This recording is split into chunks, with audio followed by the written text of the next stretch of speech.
Saya. Iya. Macam mana kamu punya kabar? Ya ini Miss, semalam saya udah nanya sama anak saya itu. Ha-ha. Saya udah minta KTP-nya, sudah dikirim KTP-nya kan, Lalu nanya paspornya itu Miss. Terus? Cuma dia bilang kalau yang paspornya itu kemarin di HP yang pertama, di tempat yang pertama dia kerja itu emang ada. Pas itu kan HP-nya disita Miss. Ya yang tulis sekarang ini nggak ada paspornya Miss. Terus macam mana pula? Nah gitu bisa nggak Miss saya minta bantu Miss ini? Dia minta tolong ditembuskan dendanya sebesar $1.900.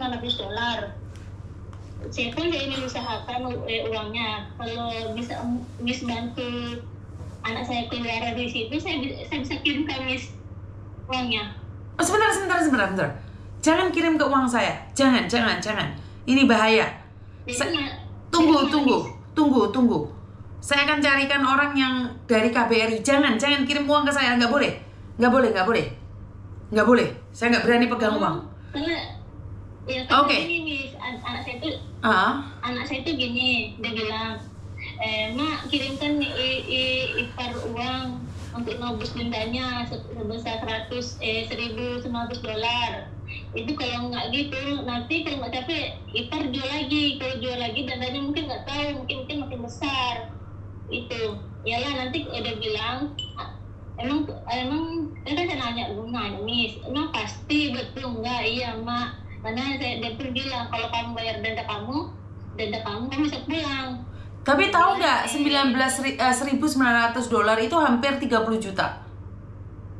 Iya Miss, tahu Miss, betul bilang juga sama saya Miss. Oke, 30 juta. Terus? Pas dia bilang, kalau kan dia bilang sama saya, dia bilang, Mak, nanti uang itu kirim ke ipar, nanti ipar itu lagi ipar pegang. Pas itu saya bilang mau nebus, tapi saya mau ambil paspor saya, paspor itu dari tangan saya, baru saya kasih uang itu. Dia bilang, tapi saya ragu Miss, kalau nggak ada bantuan dari Miss, saya berharap kali Miss bisa bantu. Kalau bisa bantu, saya kirimkan uang itu Miss. Yang penting anak saya selamat sampai di kesini depan saya Miss. Sebentar. Tahu nggak, uang $1.900 itu hanya nebus paspor saja, tidak termasuk dia kabur overstay, menjadi ilegal itu. Dia di sana sudah berapa bulan? Di tempatnya sekarang ini dia baru Miss, itu ada 1 bulan. Dia ke Kamboja berapa lama? Sebelumnya dia nggak di Kamboja. Sebelumnya awalnya dia bilangnya bukan di Kamboja Miss, entah tempatnya di mana. Pas itu yang mungkin nggak capai target di tempat awal di situ. Yang orang itu bilang, kamu untuk menebus denda kamu atau mau jual? Ya anak ini bilang, saya nggak ada duit. Ya mungkin orang itu langsung dijualnya ke Kamboja Miss. Enggak, dia dari awal di Kamboja, cuman dijual dari perusahaan satu ke perusahaan satu. Intinya dari ini orang Bugis kan? Kamu orang Bugis kan? Iya Miss. Oke. Intinya anakmu ini keluar keluar dari rumahmu sejak kapan? Desember. Awalnya dia nggak tinggal sama saya. Awalnya dia nggak tinggal sama saya Miss. Dia tinggal dengan mantan suami saya. Jawab pertanyaan saya. Nah, sejak kapan dia tidak ada di Indonesia menurut pendapatmu? Dia berangkat dari sini, dari Batam bulan 1 masuk bulan 2 Miss. Berarti memang Desember Januari Iya. Itu mereka gencar-gencarnya kabur saja dulu. Nah ini mereka ini korban dari kabur saja dulu itu. Siapa yang buat hashtag kabur saja dulu? Dan itu di bulan dimana kalian semuanya minta kabur. Berarti kan mulai Desember, Januari itu rawan-rawannya keluar negeri. Oke, gini aja, Ibu Bugis, saya akan cari pemerintah dulu, biar pemerintah yang menghubungimu. Karena gini loh, kalau uang itu kamu berikan, itu kamu itu cuman bayar itu paspornya saja, terus dia dilepas. Tetapi untuk bayar kaburannya, untuk bayar pesawatnya itu sendiri lagi. Dan kaburan 1 hari menjadi tidak resmi 1 harinya itu bayar $10. $10 setara 150. Berarti kalau dia ada 30 hari, berarti kan berapa? 10 kali 30 berapa? 900. Berapa sih 10 kali 30?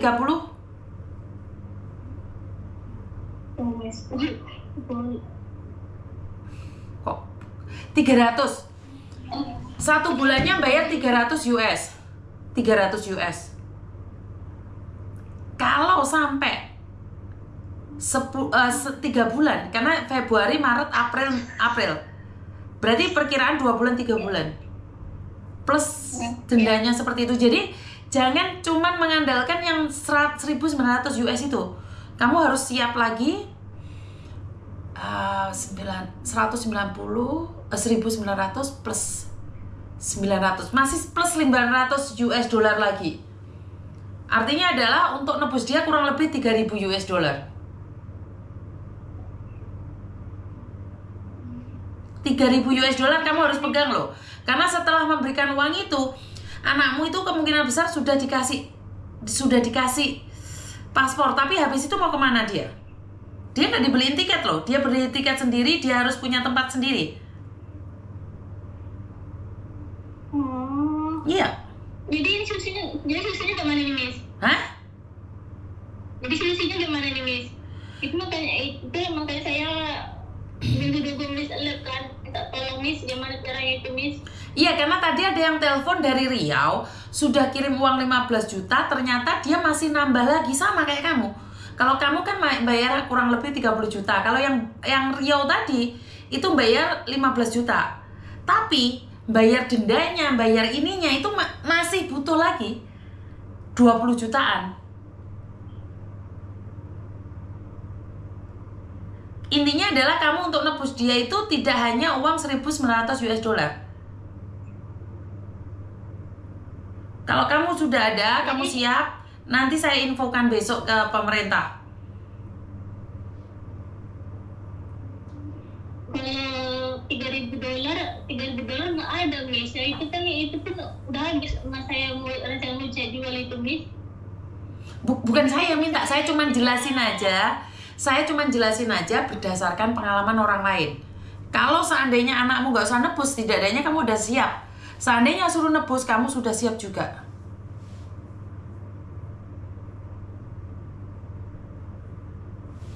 Jadi nggak bisa kita menyalahkan pemerintah juga, bukan salahnya pemerintah, kan anakmu berangkat sendiri. Bener nggak?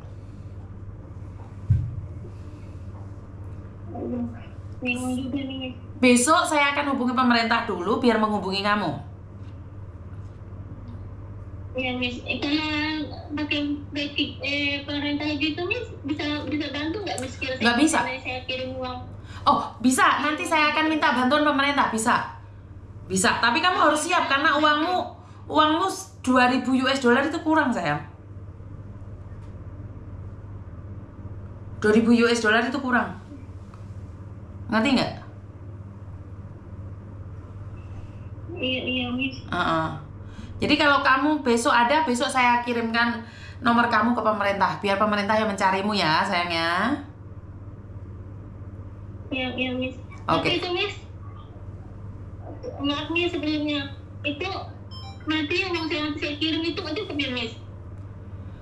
Belum tahu, makanya saya harus tanya pemerintah dulu, jangan kirim uang dulu. Jangan mau kirim uang ke siapapun atas nama siapapun.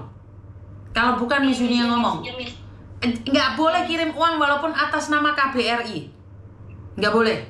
Ya, Miss. Kalaupun ada orang SMS kamu atas nama Miss Yuni, nggak boleh. Kamu harus ngomong sama Miss Yuni langsung. Posisi harus live. Kalau ada orang ngaku Yuni minta uang, tapi tidak live, itu bukan saya. Saya tidak bertanggung jawab. Ya, Miss. Kalau ada orang minta uang atas nama saya, dan posisinya tidak live, saya bisa pastikan itu bukan saya. Karena saya tidak pernah minta uang pada siapapun. Kalaupun iya, itu saya akan kasih resitnya. Dan bukan nama saya. Pemerintah yang akan bertanggung jawab. Saya tidak mau memegang uang kalian. Ya? Ya, Miss. Saya akan infokan dulu semuanya. Ya, Miss. Oke, terima kasih. Yes. Yuk. Ya, Miss. Satu hari ini banyak orang tua yang kehilangan anaknya. Dan satu hari ini banyak sekali anak yang lari dari orang tuanya karena ingin mencari nafkah di negeri orang, tetapi salah jurusan. Saya nggak tahu sejak kapan kalian pingin memperkaya Kamboja.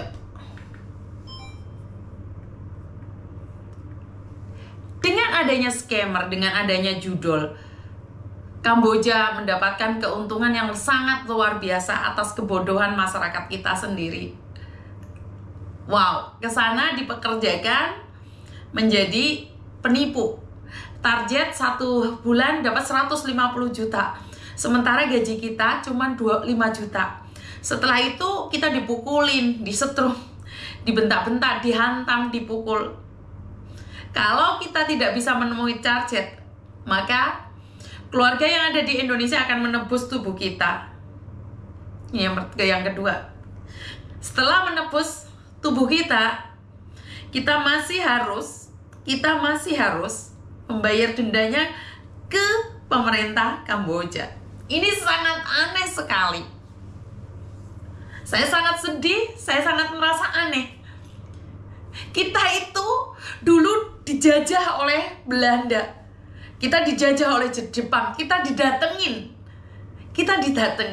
Tapi ke Kamboja, kita dihajar habis-habisan.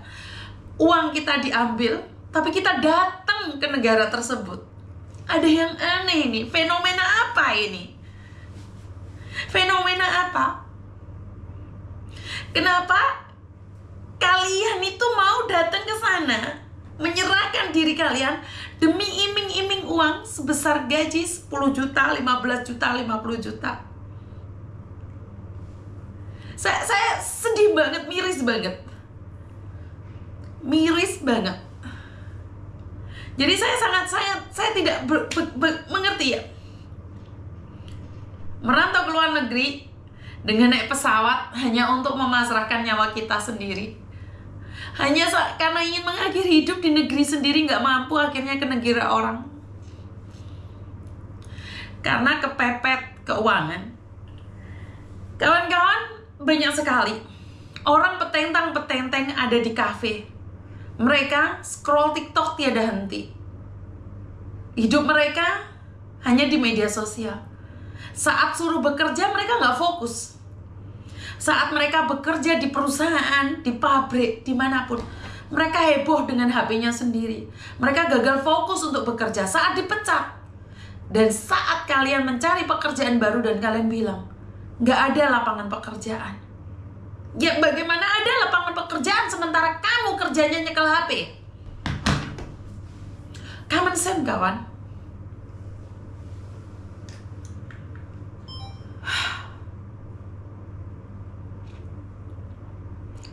Minus logika, mungkin iya, memang benar seperti itu.